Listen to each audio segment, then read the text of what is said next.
Free time ട്രാവലേഴ്സിൻ്റെ പുതിയൊരു വീഡിയോയിലേക്ക് എല്ലാവർക്കും സ്വാഗതം.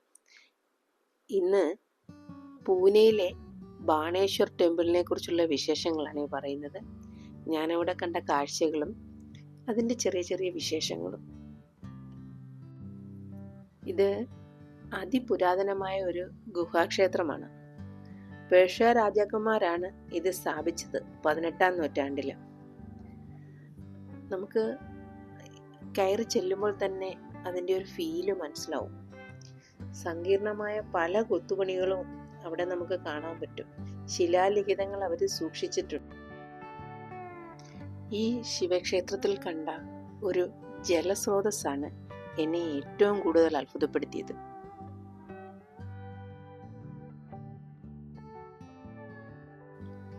ഒരിക്കലും വറ്റാത്ത ഇതിലെ ജലം പല രോഗശാന്തിക്കും നല്ലതാണെന്നാണ് അവിടുത്തുകാരുടെ വിശ്വാസം. അത് കഴിഞ്ഞു കഴിഞ്ഞാൽ അതിവിശാലമായ ഒരു മണ്ഡപം നമുക്ക് കാണാം. ശരിക്കും ധ്യാനിക്കാൻ വേണ്ടിയാണ് അവിടെ ഉള്ളവരത് ഉപയോഗിക്കുന്നത്. നമ്മളും ആയി പോലും. കൽപ്പടവ് കടന്ന് മുകളിലെത്തിയാൽ ദേ ഒരു മണ്ഡപം കാണാം. അതിൻ്റെ പുനരുദ്ധാരണ പ്രവർത്തനങ്ങൾ ഇപ്പോഴും നടന്നുകൊണ്ടിരിക്കുകയാണ്. അതുവഴി നമ്മൾ താഴോട്ട് ഇറങ്ങാനുള്ള സ്റ്റെപ്പുണ്ട്. 2 വഴിയാണ് ക്ഷേത്രത്തിനുള്ളത്. ഒരു വഴി ഇതും, ഒന്ന് ഞാൻ ആദ്യം വീഡിയോയിൽ കാണിച്ച വഴി. അങ്ങനെ സ്റ്റെപ്പ് ഇറങ്ങി നമ്മൾ താഴെ എത്തുമ്പോൾ പലരും അവിടെ മെഡിറ്റേഷനിൽ ഇരിക്കുന്നത് നമുക്ക് കാണാം, ആ മണ്ഡപത്തിനകത്തായിട്ട്.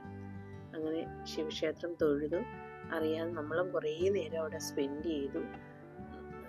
അറിയാതെ നമ്മളെല്ലാം മറന്ന് കുറച്ച് നേരം ധ്യാനത്തിലിരുന്നു. അത്ര നല്ലൊരു അറ്റ്മോസ്ഫിയറാണ് നമുക്കവിടെ.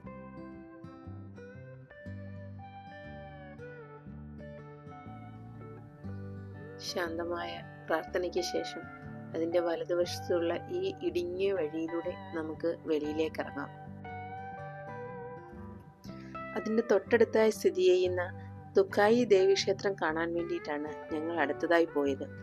ഏകദേശം സമുദ്രനിരപ്പിൽ നിന്നും 677 മീറ്റർ ഉയരത്തിലാണ് സ്ഥിതി ചെയ്യുന്നത്. അവിടെ ഞങ്ങൾ കണ്ട ഒരു കാഴ്ചയാണിത്. കാലികളെ മേയിച്ചുകൊണ്ട് വരുന്ന ഒരു വരിവരിയായി കടന്നു പോകുന്ന കാണാൻ നല്ല ഭംഗിയായിരുന്നു. ഇത് 400 വർഷങ്ങൾക്ക് മുന്നേ സ്ഥാപിച്ച ഒരു ക്ഷേത്രമാണ്. കലങ്കാർ കുടുംബമാണ് സ്ഥാപിച്ചത്. ഇത് ബാനർ ഹില്ലിലാണ് ഈ തുക്കായി ദേവി ടെമ്പിൾ സ്ഥിതി ചെയ്യുന്നത്. ശരിക്കും ആ പടികളൊക്കെ കയറിയാണ് നമ്മൾ മുകളിലെത്തുന്നത്. ഇതിൻ്റെ പ്രത്യേകത എന്തെന്ന് വെച്ചാൽ ഏകദേശം പൂനെ സിറ്റിയുടെ ഒരു ഭാഗം നല്ല വ്യക്തമായി നമുക്ക് അവിടെ നിന്ന് കാണാൻ പറ്റും. ഇതിനോട് ചേർന്ന് തന്നെയാണ് ബാനർ ഹില്ല് കിടക്കുന്നത്.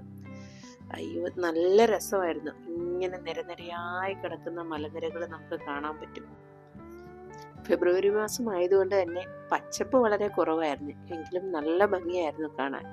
അവിടെ ഇരുന്ന് നമ്മൾ സൺസെറ്റ് കണ്ടു. നല്ല രസമാണ്. പൂനെയിൽ എത്തിയതിന് ശേഷം ഞങ്ങൾ ആദ്യം കണ്ട കാഴ്ചയാണ്. ഇനിയും ധാരാളം കാഴ്ചയുമായി അടുത്തൊരു വീഡിയോയുമായി നമുക്ക്